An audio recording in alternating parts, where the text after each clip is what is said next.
Envelhecimento da população amplia mercado de cuidadores de idosos. Medicina S.A., tá? Saiu agora, 24/4 de 2024. Então, por exemplo, isso eu noto. A maioria das famílias faz assim, eu vou pegar a empregada e ela vai cuidar da mamãe ou do papai, porque já conhece. Só que tem que ela conhece papai e mamãe sem ser a técnica. Sem a técnica. E outra coisa. Já entrou da família também. Estou desempregada, preciso de dinheiro, vou ser cuidadora. Exatamente. Não é isso. Não é isso. Tem que ter... Não chega a ser o dom, porque o dom é algo muito maior. Mas o talento, você tem que ter o gosto, você tem que ter a motivação. Olha, você tem que ter duas coisas. Pra você cuidar de idoso, você tem que gostar de idoso. Exatamente. E você tem que ter o conhecimento técnico, porque se você ama idoso e não tem a técnica, o amor não sustenta o cuidado. Não. E se você é um excelente profissional e domina a técnica, mas não ama o idoso, também não o seu vai conhecimento acontecer. Não vale de nada. Exatamente. Tem que casar. Eu gosto de idoso, eu me identifico com o idoso e o conhecimento você busca. Mas eu vejo, por exemplo, que a maioria é um improviso. Um improviso. É sempre um improviso. É.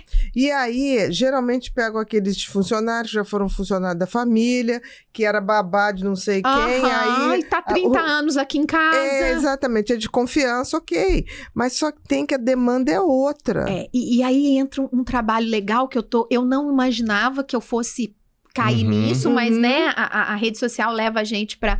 Eu tenho feito muito treinamento de empregadas domésticas que estão se tornando cuidadoras. Porque o idoso com quadro demencial, ele tem resistência a aceitar novas pessoas. Aceitar uma pessoa nova, no caso. Então, eu pego essa que trabalha há 10, a 20, a 30 anos na casa e eu faço treinamento de pessoas analfabetas. Maravilha. Eu consigo treinar as pessoas até mas ela tem o vínculo, ela só precisa ter a técnica. Exatamente, eu vou te ensinar. Exatamente. Né? Tem uma senhora em São Paulo que eu acompanho, ela não consegue nem me fazer uma chamada de vídeo.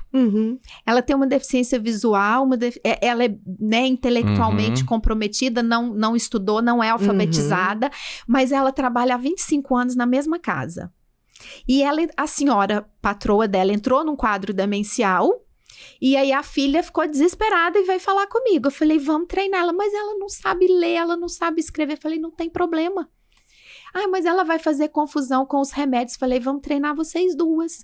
A gente vai desenhar um sol, uma lua, um pratinho de comida nos potinhos de sorvete para separar o remédio. Ela vai olhar o sol e dar o remédio de manhã. Ela vai olhar o pratinho de comida e dar o remédio da tarde, do almoço. Ela vai... Então, nós vamos adaptar naquilo que é a realidade. Dela. Porque é exatamente isso. Hoje ainda temos, mas nós não teremos... Em pouco tempo, pessoas...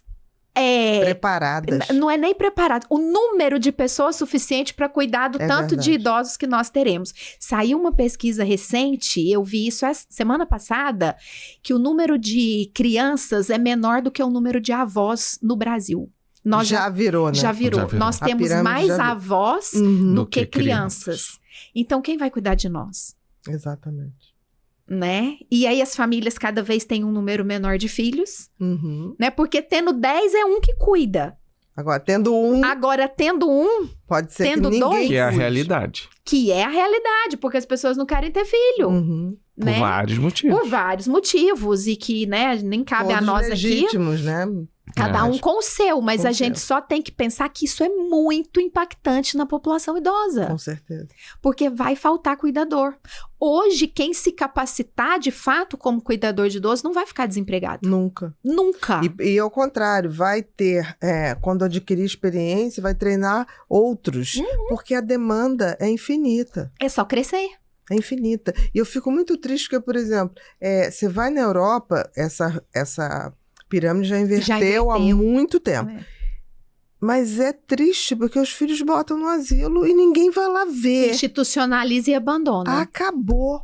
E o grande medo é se isso chega no Brasil, porque a gente sempre teve uma coisa maior, assim, afetiva. Sim, né? O brasileiro é muito mais afetivo. Muito mais, mesmo reclamando, um cuida do outro, né? Aquela coisa assim. Na Europa é quase assim, bota lá.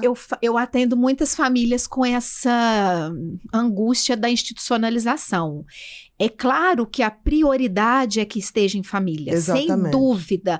Mas existem realidades como essa certeza. Que eu citei aqui no início. É necessário institucionalizar. Mas a família precisa entender que o fato do idoso estar lá na instituição, né, no asilo, não me desobriga do cuidado. A responsabilidade continua sendo minha. Exatamente. Mesmo que eu coloque a minha mãe lá, mesmo que o meu pai esteja lá, e que por N razões, talvez muito justas, que eu não possa cuidar. Não, e veja bem, até para essa questão de formação de cuidadores. Sim. Se o asilo também não tiver cuidadores bem formados... E a maioria não tem. Então também tem que formar cuidadores para os asilos. Tem sido também uma demanda de muitas empresas de home care têm me procurado para treinar os cuidadores. Tem muitos asilos que me procuram para fazer. E hoje a vantagem do online é que você faz isso, Exatamente. Né? Eu treinei uma empresa com todos os cuidadores em São Paulo e eu estando lá na minha casa, no interior. Sim. Então hoje a internet nos dá essa possibilidade, né? E, de fato, as instituições, nem sempre elas estão preparadas para lidar com os desafios. A maioria não está. Não. Vai ter que fazer toda uma reestruturação do corpo técnico. Exatamente. E muito provavelmente vai ter que separar joio do trigo. Muito! Tipo assim, aqueles que têm vocação e querem, daqueles que estão ali por acaso. Né? Exatamente. Então, isso também vai ter que ser feito.